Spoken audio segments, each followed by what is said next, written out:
Good morning. Welcome to another edition of the More Help Podcast. Today I'm going to be showing you an interview I conducted with Mr. Jonathan Walker. First, I'm going to read his bio, then I'll cut right to the interview. He says, I'm 35 years old from Flint, Michigan. I've been incarcerated since 2010 on a RICO conspiracy case and currently with a sentence of life in prison. I'm fighting to get this off of me, of course, and have things currently in the court, but certainly help from those qualified and experienced in this field is always accepted. Well, as far as my case, it was a 22-man indictment, 12 in the Fed and 10 in the state. The first federal RICO conspiracy in my city, and still the only one. But of course, they have targeted us because of their ability to attack our neighborhoods, even without it being what they say it is. 6 of us went to trial, 1 was found not guilty, and 5 sentenced to life plus more. Of course, they have enhancements in order to give you more than the 20-year statute maximum attached to the RICO. So that is how the life sentence has come into effect. Even the fact that I had pled guilty in the state for one of my charges, and they charged me again and gave me points for having it in my history for being on probation for it while they run this case up. Oh, excuse me, that was choppy. He says, even the fact that I pled guilty in the state for one of my charges, and they charged me again and gave me points for having it in my history and for being on probation for a while, they burned this case up, which they used the dual sovereignty loophole, but they still refer to the Michigan case law in the indictment as being the driving factor. And that is just rushing through a lot of different intricacies that exist within this case. Okay, so guys, that was Mr. Walker's bio that he submitted to me. The bio didn't really do any justice to what really happened with this case, as far as him being charged in state and federal prison for the same thing, but he discussed it a little more in detail in the interview. So please watch his interview. Let's like, share, subscribe, comment, really share the video. Let's get these views up. Let's see if we can get, as Mr. Walker said, somebody with experience and they're qualified in the legal field, to help, because a lot of these guys, including Mr. Walker, need some legal help to fight for their freedom. So please, I hope you enjoyed the interview. Hope it touches you to the point where you feel like, man, I need to be able to do something to help these guys or help Mr. Walker. So please like, share, subscribe, comment. All right, here. Without further ado, here goes the interview I conducted with Mr. Walker.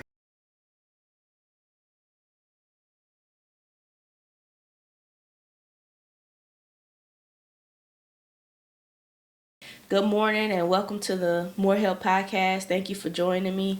If you could, can you please give people your name, where you're from, and where you're currently at? Okay, I appreciate you too for even having this available for us. But my name is Jonathan Walker.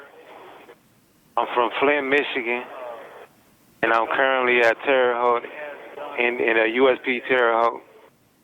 Okay.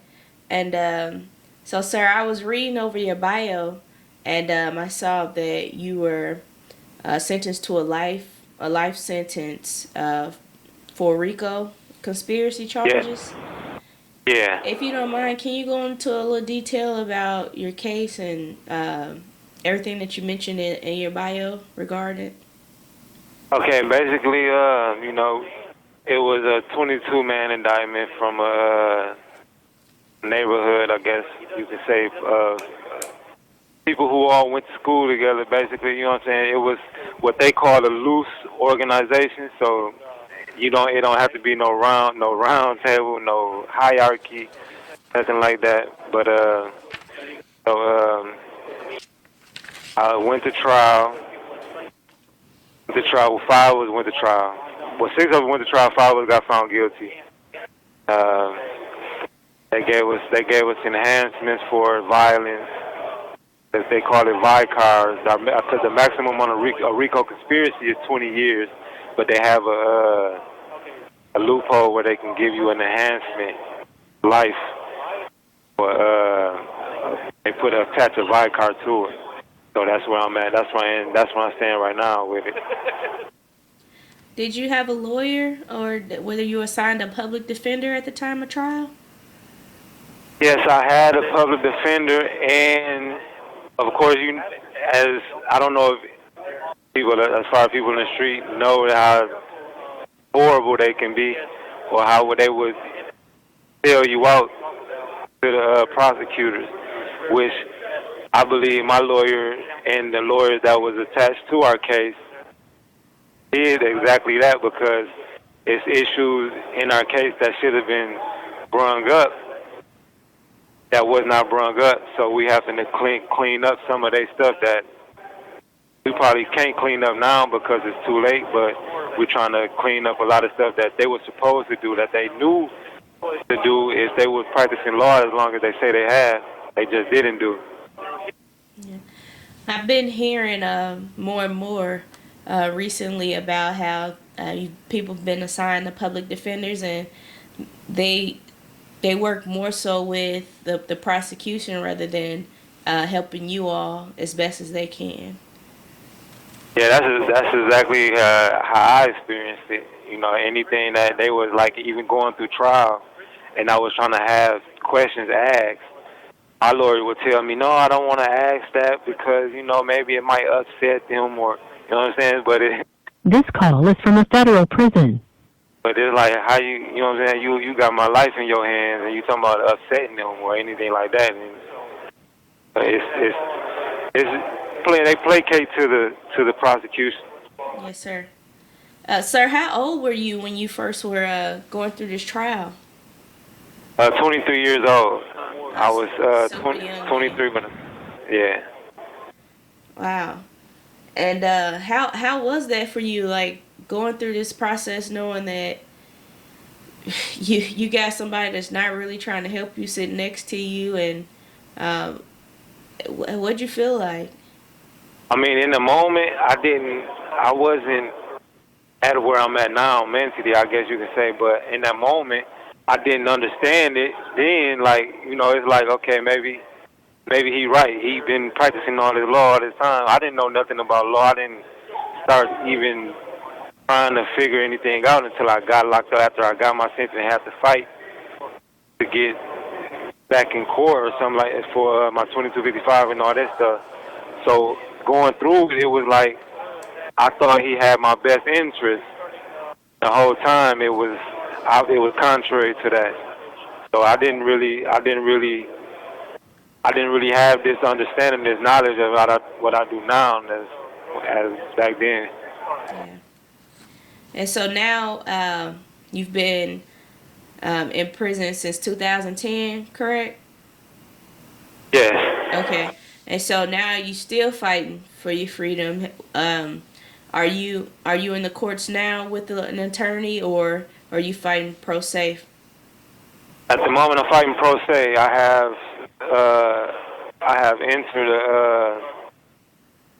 a motion because on one of my cases, like one of my cases was a state case that I had already played out to, and I served my time on, and I was on probation, and this exact same case is what they brung up on me. This is one of the reasons I went to trial, because I was under the impression that double jeopardy is a constitutional law, and I didn't have the knowledge of a loophole that they have called dual sovereignty, where they can actually charge you with the same exact case and basically my time time in the state, my maximum was actually less than the maximum that they had for the Fed. So I didn't know that. So that right there, kind of, you know, blew my mind a little bit.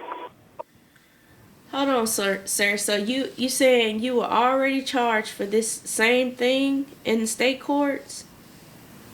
Yeah, I was charged, pled guilty, and was on probation. They actually gave me points for my history for having it, because this is my only case I ever caught. Right. So they actually gave me points for having this charge in my history when it's the same charge that they charged me with in that exact moment. You know what I'm saying? So that kind of it threw me off Wow. from right there. So, yeah. And this is crazy. This is the first time I'm hearing about I guess somebody getting charged with something in the state courts and then getting turned back around, getting the exact same thing in federal courts, and then they putting life on it. What, Yeah, what was your sentence in state courts? I know you said you were on probation. Yeah, they gave me 3 years in total, and then I had to do 5 years probation, 6 months tether, and 3 months halfway house. So I did all that, walked all that down, and I was on probation when they came and got me for this charge. But like you said, a lot of people don't know that they do this. A lot of people don't know about dual sovereignty clause or whatever you know what I'm saying, they got. And they thinking that the Constitution is what it says, that double jeopardy is a charge where you already been faced and serve your time and you can't be charged again.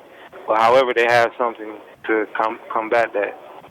So how do they come years later to try to get you though? Like, So they attached it to a RICO, saying that this charge was in the act of continuing in a RICO. But however, in the trial, everybody that came and testified was saying This call is from a federal prison. we had on a transcripts where the main witness saying that this had nothing to do with this RICO, but they still we had the jury we had was majority white, of course. They had like maybe 2 black people on there. From Flint, Michigan. Yeah, Flint, Michigan. This is the first and only federal RICO case in Flint, Michigan. Wow. Dang, sir, this is ridiculous. I'm sorry you going through this. And I know, if you could just give me your thoughts on the U.S. legal system, like just from your experience of going through trial, but also just you're working. I know you're working in law. You've been learning law. If you're battling pro se still. So, what are your thoughts on the U.S. legal system and how our laws are applied to us? Well, my thoughts and my experience with it has been that it's whatever can get them a conviction or whatever can keep the person incarcerated is what they're like. I know for me, in my case, judge I had, he was on the move to go to Detroit, but he stopped his whole move just to hold our case.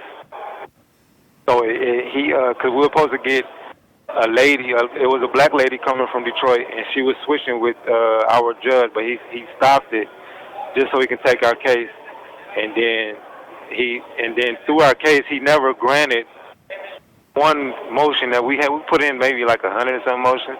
He never granted us one, but always sided with the prosecution. So with that experience, going through that experience just showed me that, they favor the prosecution. Even with my my 2255 in the jail I'm in right now, I put my 2255 in. I gave it to them, and something happened with their electronic system, and they couldn't. I don't know if they couldn't send out mail during the time, or I don't know what was going on. But my mail was held here in this jail for over like a week. As one day past my due date, and they time barred me for my 2255. However, I just put in a motion recently because they didn't ask permission from the grand jury to charge me. So I just put in this motion maybe like in April. So the judge ordered them to reply or respond to it, and they were like 19 days late. But they you know what I'm saying. So we still haven't heard nothing. I'm still waiting on the response, see if he gonna time bar them or penalize them, which I doubt he will. So we'll see. Yeah, sir. this is crazy because I've been hearing the same stuff. So like my father, he's serving a life sentence too since I was like in fourth grade or something. But the same thing happened to him where we're like, man, the government didn't respond on one of his things, you know. We like time going past, like okay, maybe they gonna let him out on this one, you know. That he gonna win, and then they submit some stuff with an excuse and the judge just accepts it. And but it's so I thought you guys were able to submit stuff like late to the court as long as you had something turned in, like the mail turned in to the prison. How they do that to you?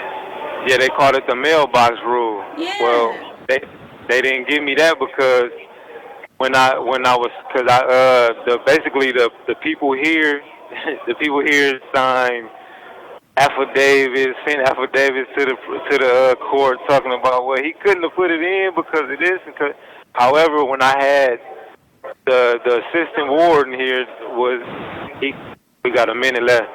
When I had the assistant warden here, basically on my email saying, okay, well, yeah, I know we had a system error or whatever was going on, and he basically was telling me, agreed that, because I talked to him about putting it in because we was locked down during this time, so getting to we got legal mail at 9 o'clock here, so we wasn't able to get there. So I had to talk to him. I had to talk to him and make a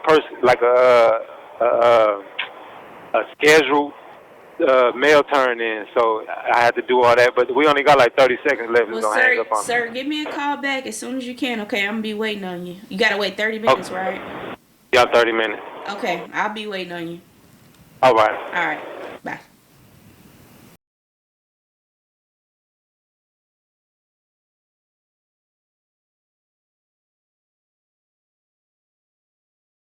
You may begin speaking now.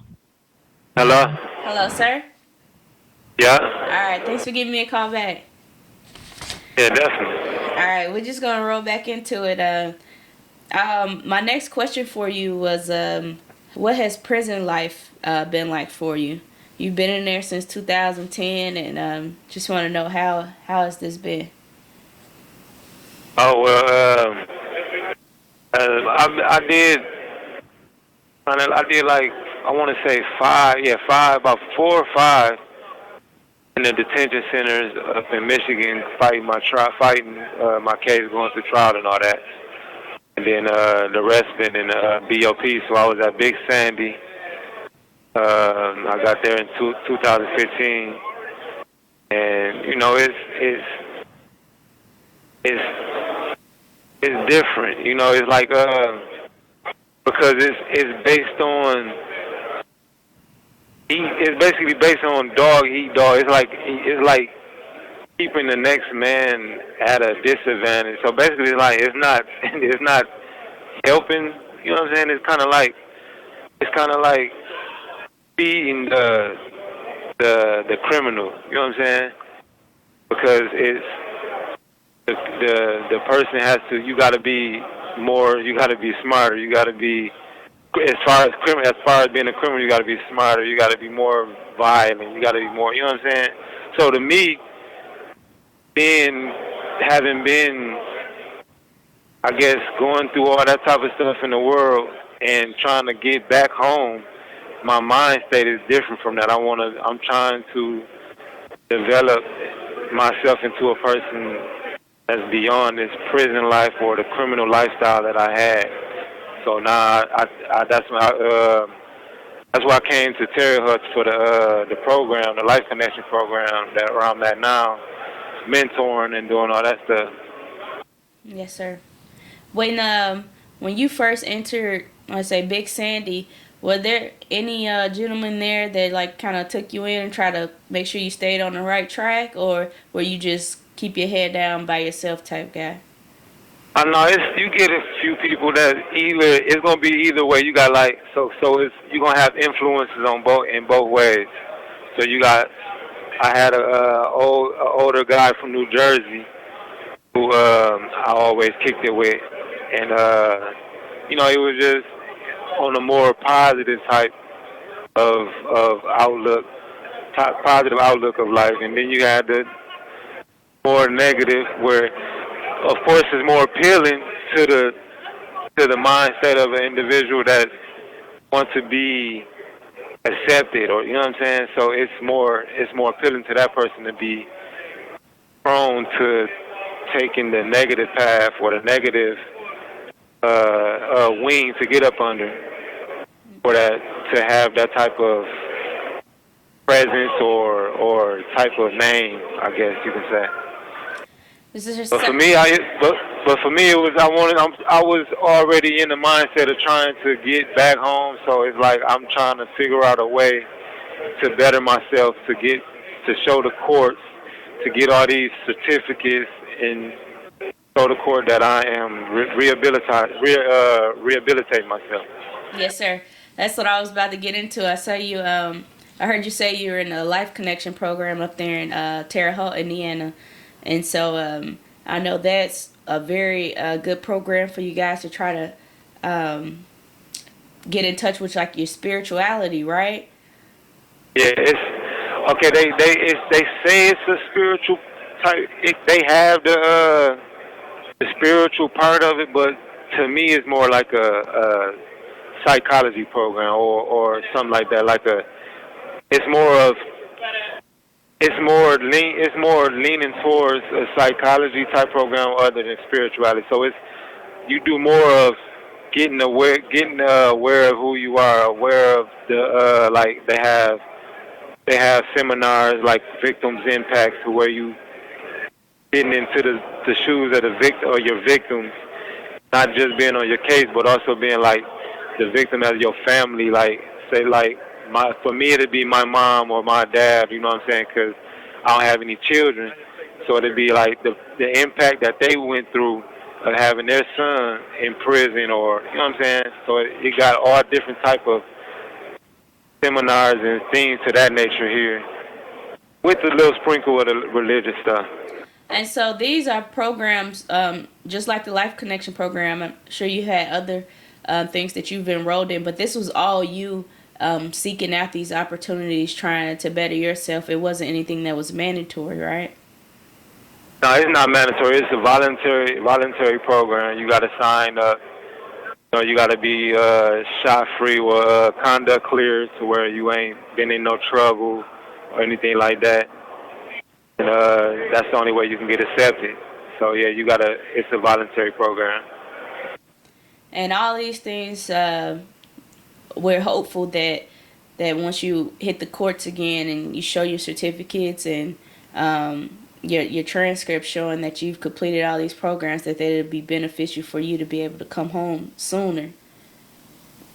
Yeah, that's definitely the motive. Even like I did the compassionate release under the 3553 factor of rehabilitation, and my judge actually said, like, okay, I see you doing everything. This call is from a federal prison. Right, to show rehabilitation, that you're doing all this, but him being my judge, that he said he still ain't granted, you know what I'm saying? But he acknowledged the fact that, yeah, you doing all this, but I gotta get in the right hands. Yes. It's so frustrating, sir. I'm sorry you had to go through this. I'm sorry all you guys got to go through this. Like, they move the finish line most times. They tell you got to do this and that, and then it's so subjective when it gets in front of certain people. They can make whatever decision they feel. So it seems so unfair. Like, this whole process is set up to be a fair system, but outcomes are rarely fair, it seems like. It's how I look at it. It's set up for them to be, when they want to, they can do it, or when they don't want to, they don't have to do it. You know what I'm saying? So they will always have the advantage on either side. So if they want to take a precedent and have their face on, okay, well, I'm doing this, so I did this for the law, or this, they can do it. Or they can be like, no, I don't want to do that, I can neglect that, and they can. So that's how I see it. Because like he said in the thing, I got so many programs, so many substantial programs that I'm doing. I got, I learned a new language. I learned Spanish being in here. I learned, you know what I'm saying. I got so many certificates from all type of drug programs,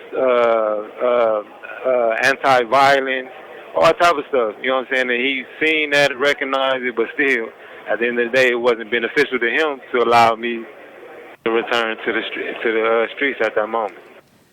And this is all non-violent offenses, right? Like RICO and stuff. And okay, the RICO is a non-violent offense, but they attached the case I was already I had already served my time for in the state. They attached it as a vicar, which is a violent crime in the act of a RICO.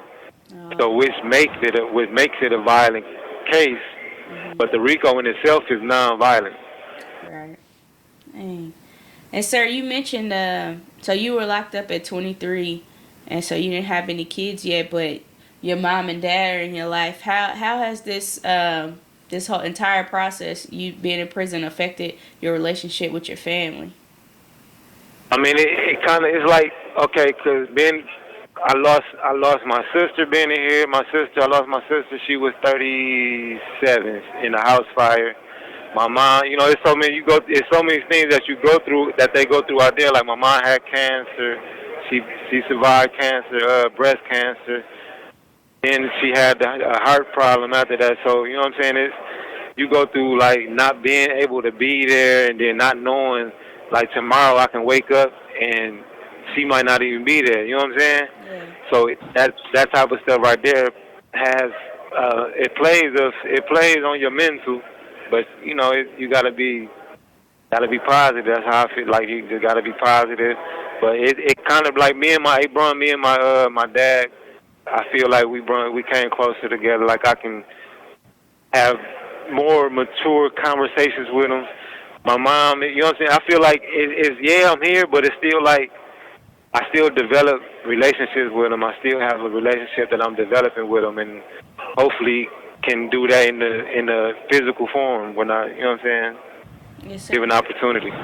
So I know with you being from Flint, Michigan, Big Sandy was a little further away, but now you're up in Indiana. Do your parents get to come see you at all? Have they been able to see you?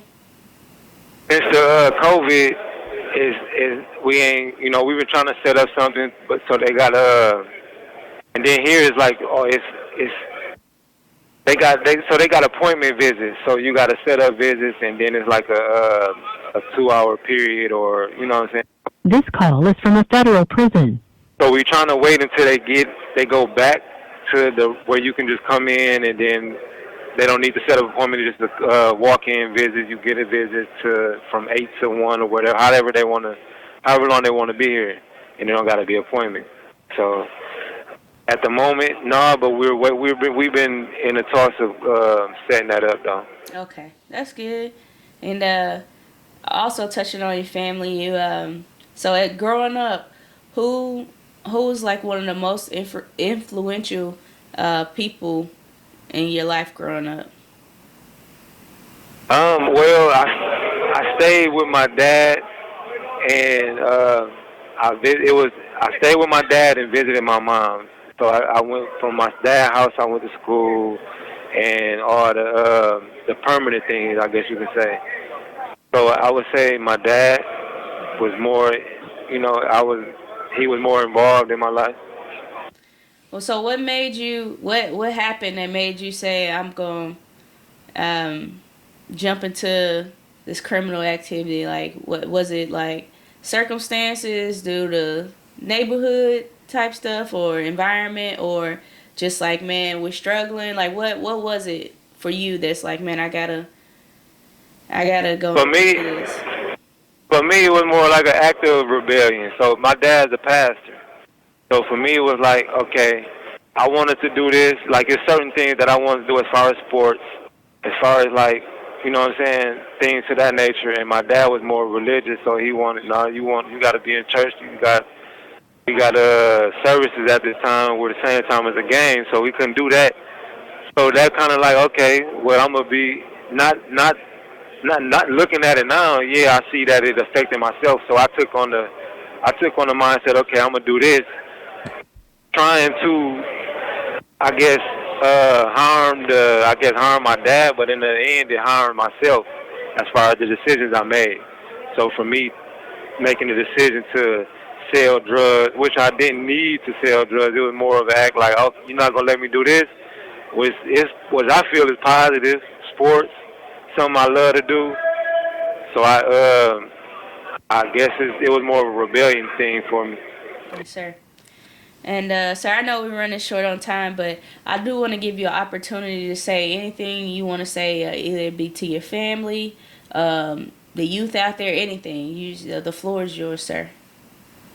All right, well, they just called lockdown, right? So I got to get off the phone, but I do want to say that I feel people should have more knowledge and more awareness of the fact that they are charging people for the same charges that they serve time for, and then for like the younger individuals coming up, like I would tell them like be patient. Just don't think that you have to have what you want at this moment, because usually which is it's instant gratification, and usually that's going to get you in a bad predicament in the long run. So Yes, sir. I would tell them to just be patient. Yes, sir.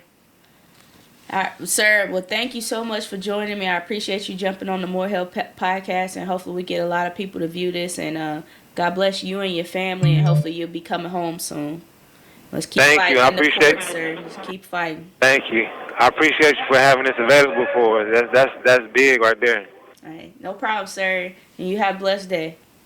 You too. All right, bye.